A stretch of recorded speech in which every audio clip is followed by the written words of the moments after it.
네, 보이는 코리아 오늘 제 10회인데요. 추석 잘 지내셨는지. 사실 9회 방송이 나왔을 때가 이미 추석 연휴가 끝나갈 때쯤이었는데 저희 오늘 방송이 10월 4일 녹화거든요. 오늘 싸이가 뭐 시청 앞에서 콘서트도 하고 저희는 언제 시청 앞에서 콘서트를 한번 할 수 있을까요? 시청에 잡혀가지만 않으면 그렇구나. 가뜩이나 우리를 좀 싫어하실 수도 있어요, 시장님이. 그렇죠. 네. 아주 싫어하죠. 간단하게 저희 소개하고 먼저 시작할까요? 네, 먼저 소개. 예, 안녕하십니까. 10회까지 무사히 왔습니다. 변종국이고요. 나이는 28살이고 대학원에서 공부를 하고 있습니다. 소담씨 소개 먼저 해주세요. 네, 세이프TV 아나운서 정소담입니다. 보이는 코리아에서 조명을 담당하고 있습니다. 왜요? 왜요? 밝혀주니까. 여기서 여자를 담당하고 있죠. 여자 사람. 네. 주영이가 소개 좀 해주세요. 예, 시청자 여러분 추석 연휴 잘 보내셨나요? 뭐예요?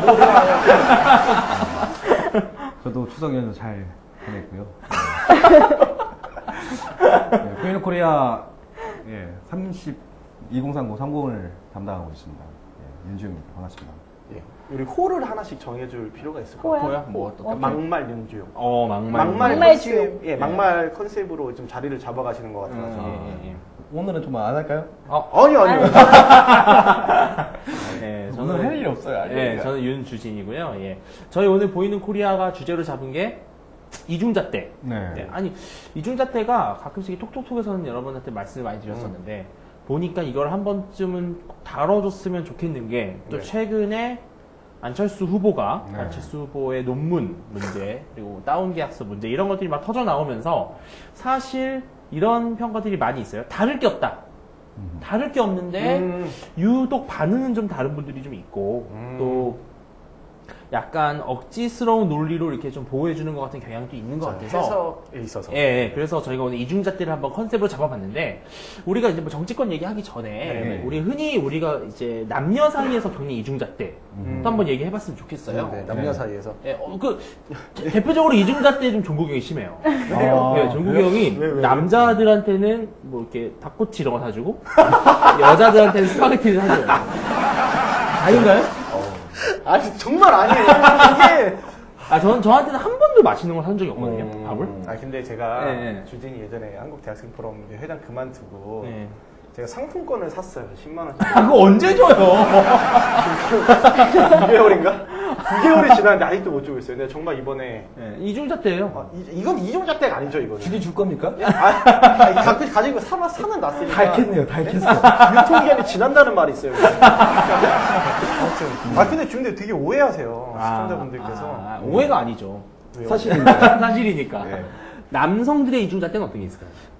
저는 대표적인 게 좀 그런 게 있잖아요. 그러니까 여성들이 노출이 심한 이렇게 될 경우에는 뭐 보기 좋네 이렇게 하다가 자기 여자친구가 노출 심한 경우에는 왜 그렇게 입고 다니냐고 이렇게 얘기하는 경우가 약간 이중잣대이죠. 그런 게 있어요.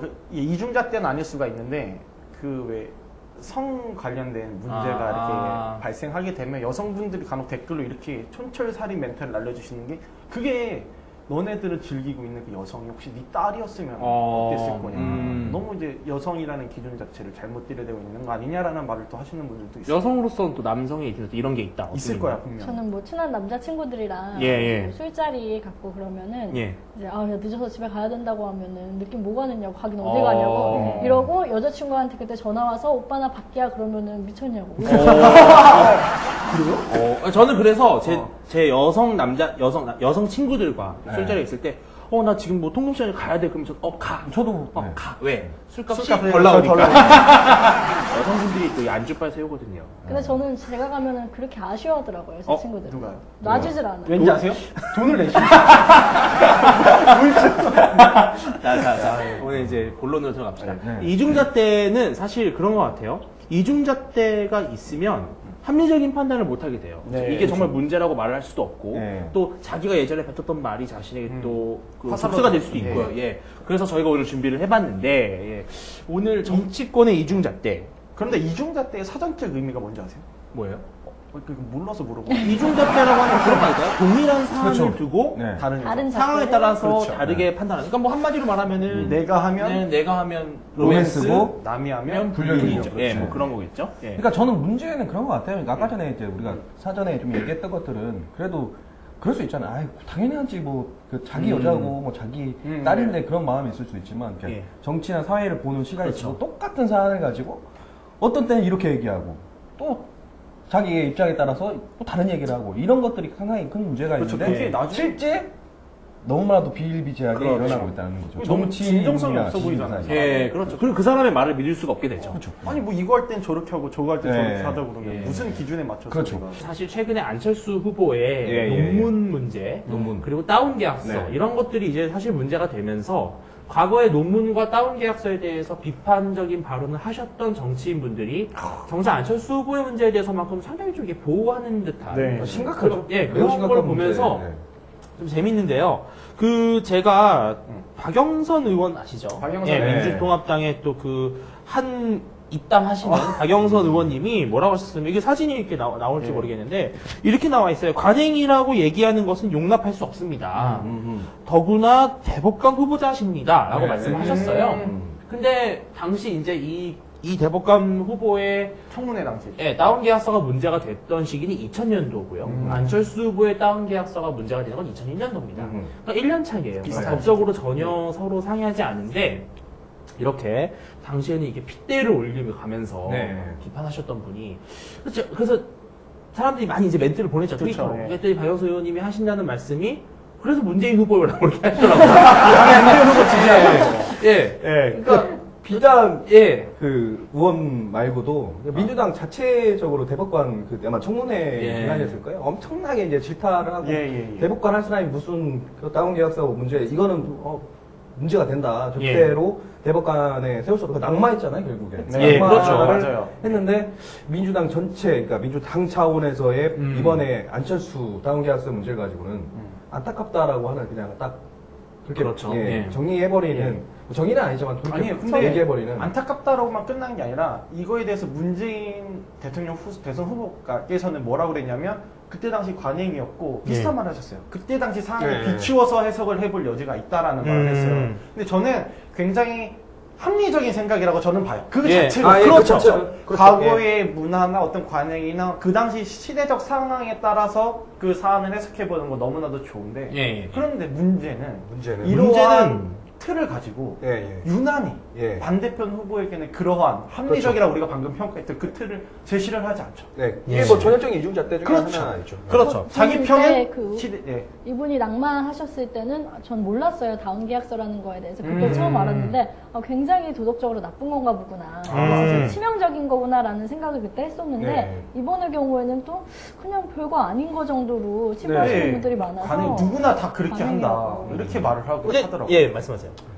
그냥 전 전형적인 자기가 하면 로맨스이고 남이 하면 불륜. 그렇죠. 예, 자기 편이 하면 로맨스고 남 다른 편이 하면은 불륜이다라고 하는 것 같았고. 아니 막말로 맨날 뭐 시대적 상황을 봐야 된다고 말하면서 예. 그렇게 뭐 박근혜 후보, 박정희 시대 때는 예. 뭐 이렇게 갑자기 뭐 지금 현재 기준으로서 모든 걸 재단하려고 하잖아요. 예. 저는 그게 너무 솔직히 그러니까 다운 계약서 이제 일단은 자기 아내가 예. 먼저 다운 계약서 문제가 걸렸잖아요. 예. 그래서 사과했잖아요. 예. 자기가 걸렸잖아요. 다음 날. 그 전날 거고 가름한다. 뭔 짓이야 이게. 저는 그걸 보면서요.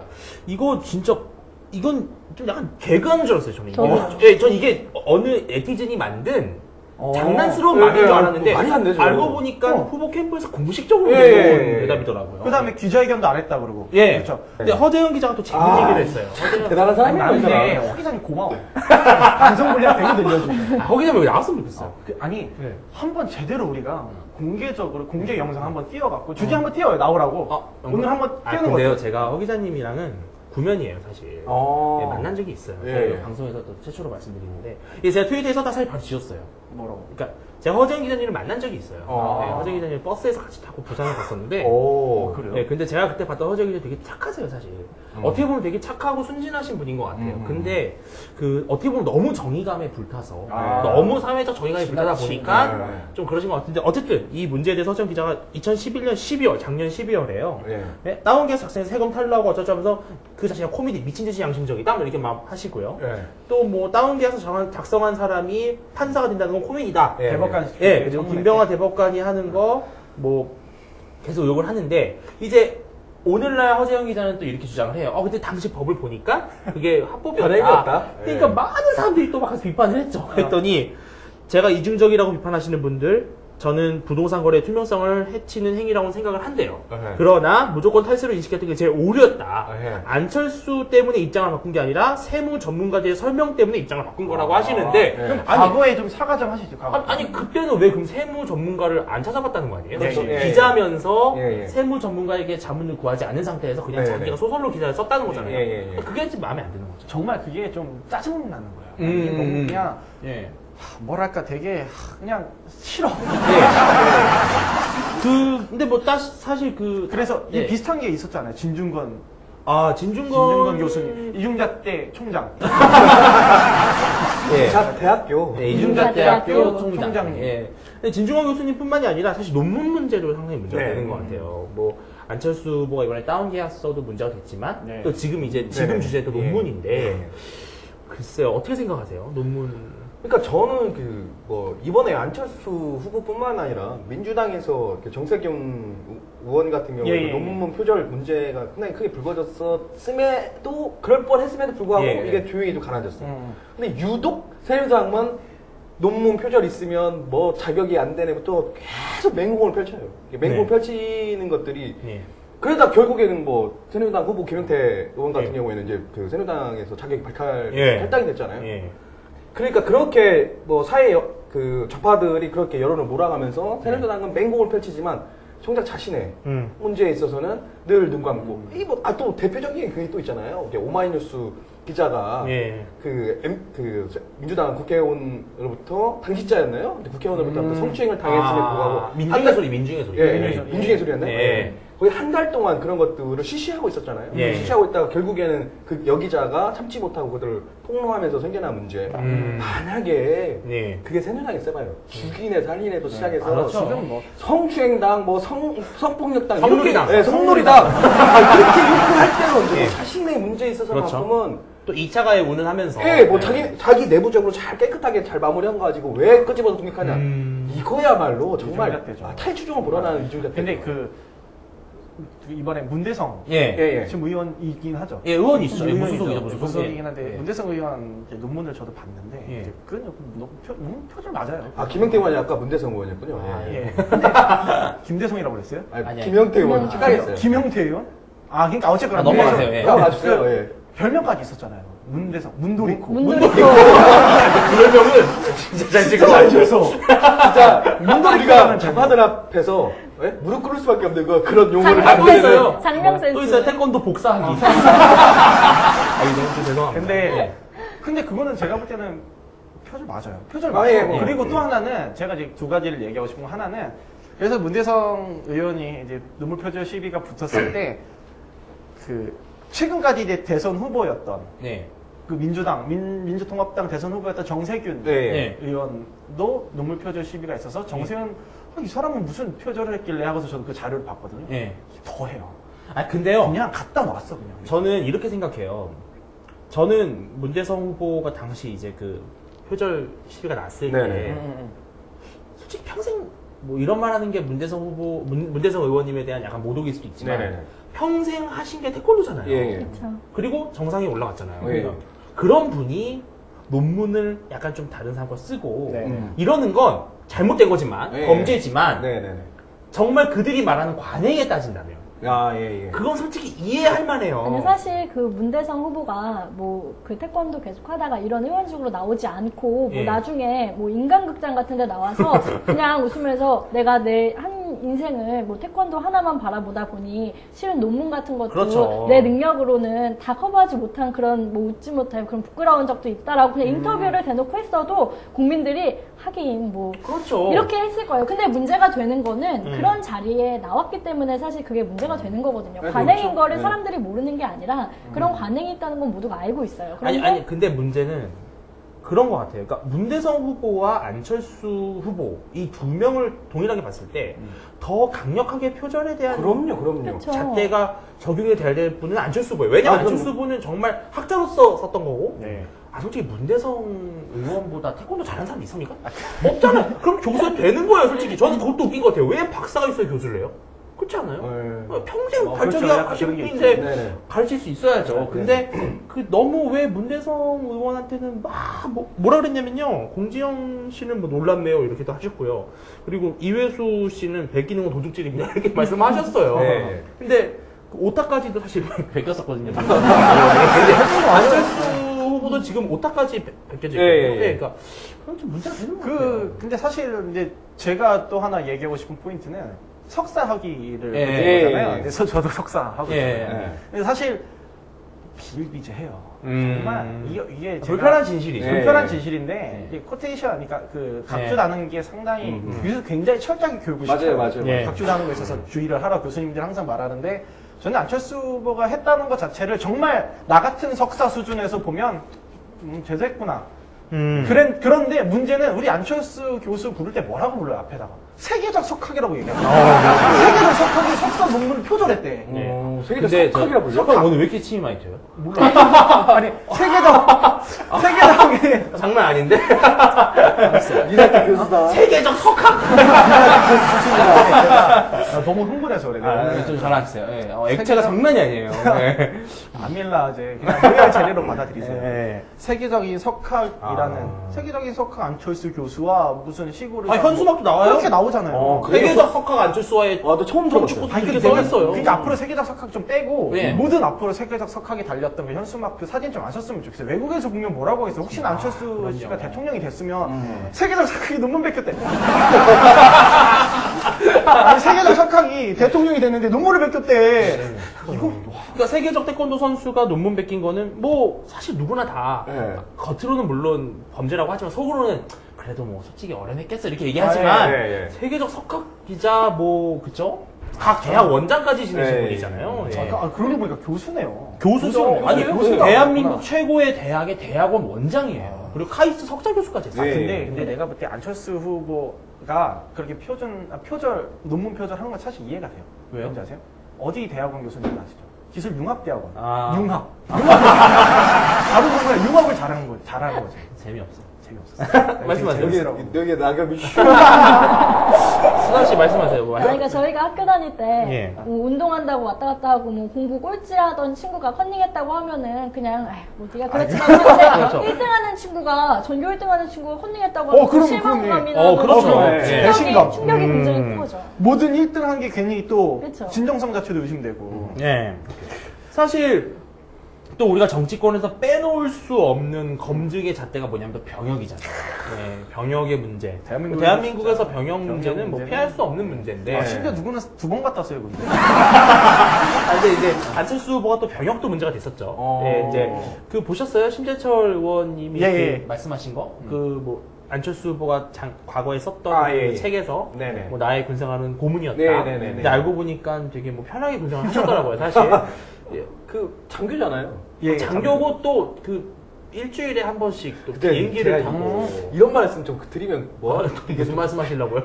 군의관이었잖아요. 혹시 그 자대에서 군의관 한 번도 못 봤어요? 전 자주 봤어요. 저 자주 갔어요. 그 완전히 제가 이런 말씀 좀 드리기 뭐한데. 그럼 하실 거면서. 군마를 제대로 내지 않고 그렇죠. 옷도 막 그냥 진짜 군복도 제대로 원래 다 넣어 입어야 하잖아요. 프로 애치고 뭐 모자 이렇게 꼭 뭐 비스듬히 하고 다니고 진짜 그냥 보면은 완전 그냥 막 대충 사는 사람 같잖아요. 그렇죠. 그만큼 편한 거죠. 누가 터치도 잘하지 않고. 근데 안철수 후보가 그랬다고 우리가 그런 건 아니고. 그건 아니에요. 아니 근데 그 신재철 의원님 말씀을 들어보니까 주말마다 비행기를 타고 이렇게 서울로 오셨다고 하더라고요. 예. 뭐 마일리지가 그래서 뭐 미주 항공권까지 받을 정도. 맞죠. 그리고 마지막 이제 그 군의관이 3년이잖아요. 근데 맨 처음 1년은 경남 진해에서 그렇게 하셨고 그 다음에 2년 동안은 또 서울에 있는 연구소에서 집에서 출퇴근을 하셨대요. 그게 고문이었다고 말씀하시면 저희 군생활은 뭐 완전 요덕 수용소였던 거죠. 지옥. 예. 말도 마요. 전 편했어요. 아니요, 그러니까 그게 사실 뭐 훈련 이런 걸 떠나서 그렇게 매 주말마다 집에 갈 수 있고 또 집에서 출퇴근까지 했을 정도면 군대 간 게 아니고 군대 다니신 거잖아요. 그렇네요. 그러니까 근데 그러면서 군생활도 고문이었다고 하시는 걸 보면 좀 이해하기 어려운 부분이 있는 것 같아요. 좀 주제하고 조금 상관없는 얘기일 수 있는데 또 저는 그 고문이라고 표현한 거. 예전에 노 전 대통령께서 썩는다는 표현 썼어요. 군대 기간 동안에 젊은 사람들이 썩고 오지 않냐. 저 그 말 들었을 때 대단히 분노했거든 사실. 어떻게 저런 식으로 표현할 수 있냐. 한 나라의 국방과 안보를 책임져야 할 군 통수권자가 그렇게 얘기하게 되면 도대체 장병들은 무슨 마음을 가지고 도대체 나라를 지키냐 이런 생각했었는데 그럼 비슷한 얘기잖아요. 근데 만약에 아주 만약에 뭐 여당의 어떤 정치인이 내 군생활은 예를 들어서 군 법무관이었고 똑같이 그런 군생활을 했는데 내 군생활은 고문이었다는 말했으면 어떻게 또 반응했을까요? 그쪽에서는 촛불 들었습니다. 그러니까 촛불만 들었을까요? 정말 그게 진짜 이중잣대인 거죠. 그렇죠. 사실.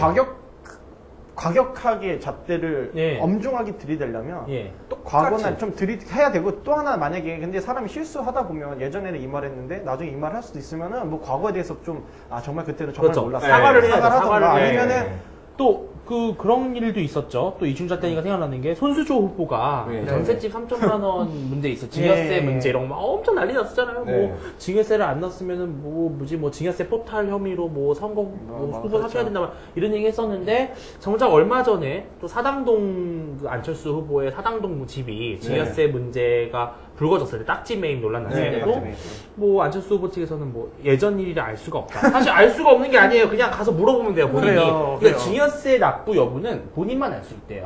본인만 확인할 수 있대요.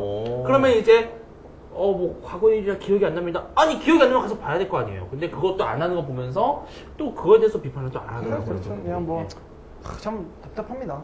그래서 촛불 얘기 나와서 했는데 솔직히 촛불에 대해서 새누리당 의원들도 할 말 없어요 사실. 뭐 새누리당도 이중잣대가 있는 거 사실이죠. 엄청나죠. 그것도 뭐 옛날에 자기네들은 MB도 사실 심지어 촛불 그리고 한나라당도 과거 한나라당일 때도 이제 그 사학법 개정 반대 이런 거 할 때 촛불 집회 이명박 시장 당시 서울시장이었거든요. 물론 아주 유력한 대권 주자였는데 나갔었죠. 근데 이제 와서 우리가 또 뭐 박원순 시장이 이렇게 집회에 참석하고 이런 것들을 좀 비판적으로 바라보는 건 그렇게 좋지는 않은 것 같아요.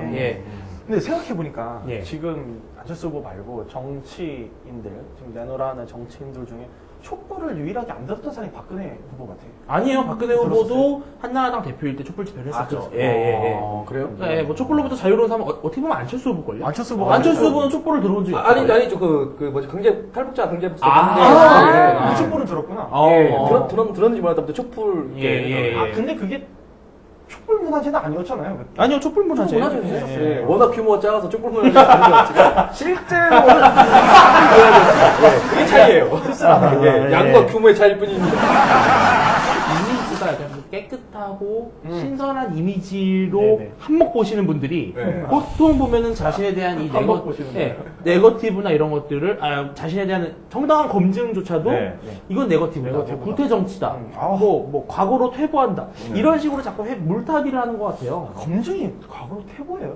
아니요, 근데 그게 예를 들어서 너 대마초 피지 이렇게 하면 이건 네거티브죠, 진짜. 말도 안 되는 대마. 근데 이거는 지금 아주 정확하고 정말 객관적인 자료를 갖고 의혹이 있는 이거에 대해서 말씀해 주십시오 하는 거잖아요. 근데 그거를 갖고 뭐 네거티브다, 구태 정치다. 저는 근데 뭐 이런 거 하나 걸릴 때마다 관행이라고 말하면서 8초 정도 사과하는 거 이게 더 구태 정치 같아요. 맞아요. 그렇죠. 그리고 뭐 다른 후보에 대해서는 뭐 과거사를 확실히 정리를 해야 한다. 그냥 단순히 사과의 발언이 아니라 이후에 어떤 행보를 확실히 보여준다라고 얘기하면서 과거에 자신이 있었던 거에 대한 행적을 쫓는 거에 있어서는 이게 진짜 구태 정치이고 네거티브다 라고 얘기하는 거는 그렇죠. 그러니까 남의 뒷조사나 남의 의혹은 철저히 파헤쳐야 되면서 내 의혹 자체에 대해서는 그건 관행이니 뭐니 뭐 기억 안 난다 뭐 이런 얘기 기억 안 난다는 또한 그리고 그 유난히 집중되잖아요. 한 후보에 대해서 검증이라고 그렇죠. 하는 얘기로. 워낙 새로운 인물이니까. 그럴 수밖에 없죠. 새로운 인물이기 때문에. 기대를 또 하고 있잖아요. 그리고 나머지 두 후보는 이미 할 게 별로 없어요. 왜냐하면 특히나 어떤 한 후보는 뭐 15년 넘게 정치 생활을 그렇죠. 쭉 했었고 뭐 그렇기 때문에 이미 검증이라고 하는 것들이 어느 정도 이루어졌고 또 한 후보는 뭐 그 공직 생활하고 또 정치인 생활을 하면서 어느 정도 검증이 이루어졌잖아요. 지금 어떤 새로운 한 후보는 검증이라고 하는 게 하나도 없어요. 뭐 하는지 몰라요. 특히나 그분은 다른 능력에 비해서 그 도덕성이라는 부분을 굉장히 그렇죠. 도덕 때문에 시체인 사람이야. 더 날카롭게 도덕성에 대해서는 뭐 이런 얘기가 있습니다. 그 어떤 진보 지식인의 트위터에서 알바 구별법이라고 댓글 알바? 죄송합니다. 문재인 후보를 지지하는 척하면서 안철수를 욕하는 사람들, 그리고 안철수 후보를 지지하는 척하면서 문재인 후보를 욕하는 사람들은 다 알바다. 이렇게 말씀하셨어요.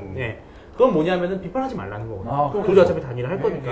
그러면서 새누리당 후보를 비판하는 사람은 알바가 아닌 거죠. 개념 있는 사람들. 그런 식으로 접근을 하는 게 과연 국민들을 좀 기만하는 게 아닌가 그런 생각이 들고요. 그러니까 많은 이제 대중들이 이걸 보고 계실 텐데, 그러니까 좀 그런 것들이 있다는 거에 대해서 좀 아셨으면 좋겠어요. 대중을 어떻게 보면 선도하고 조작하는. 근데 진짜 여기 정상적으로 하나의 기준을 가지고 여러 후보를 재단하는 게 그게 잘못된 게 아니라 그게 정말 정상적이라는 걸 한번 더 말씀을 드리고 싶어요. 저는 또 끝으로 드리고 싶은 말씀이 후보에 대한 이미지를 가지고 판단하는 후보를 판단하는 경우에 저는 중후 정치로 갈 가능성이 매우 높다고 봅니다. 그러니까 그 어떤 후보를 두고 뭐 정책이나 아니면 이 사람이 가지고 있는 국정 운영 능력이나 뭐 앞으로 쭉 해왔던 경력이나 이런 것들을 종합적으로 보면서 이 후보를 선택해야겠다라고 아주 진지한 판단을 해야지 이 후보에 대한 이미지가 그냥 깨끗하고 좋으니까 이렇게 내가 갖고 있는 각인되는 이미지로 많이 선택하게 되면 정치인들은 그런 이미지를 만들기 위해서만 노력할 뿐이에요. 그러면 당연히 버릇 잘못되는 거예요. 자연스럽게 버릇이 나빠지는 거고 그럼 중후 정치가 되는 거죠 그냥. 그리고 저는요 정치권에서 이 관행이라는 말 금지어로 했으면 좋겠어요. 진짜 너무 뻔뻔하고 제발 그 관행이라는 단어 금지했으면 좋겠어요. 그 정치권이 이제 이중잣대가 없는 정치권이 만약에 만들어진다면 자기가 지지하는 정당에 대해서도 비판할 수 있고 또 자기가 지지하지 않더라도 그 사람의 장점에 대해서 칭찬해 줄 수 있는 그런 정치가 진짜 선진국 정치잖아요. 그렇죠. 대한민국에서 이중잣대가 없어지는 그날이 빨리 왔으면 좋겠고 좋겠습니다. 그 앞에는 정치인들도 물론 앞장서야겠지만 지식인들이 앞장서야 된다고 생각합니다. 지식인들이 앞장서서 먼저 객관적인 모습을 보여준다면 아마 대한민국의 이중잣대는 이중잣대 학교가 폐쇄하지 않을까. 재미있는. 다음 주에 저희가 뭐 학원수 스페셜을 저희가 지금 걱정이 되는 거예요. 그러니까 시청이 안 잡혀가면 다행이다고. 다음 시간에 재미있는 주제를 갖고 다시 찾아뵙도록 하고요. 조금 있다가 톡톡톡에서 다시 인사드리도록 하겠습니다. 오늘 싸이 공연 갔어요, 무료. 안 갔어요. 거기 서울시에서 엄청 지원했다잖아요.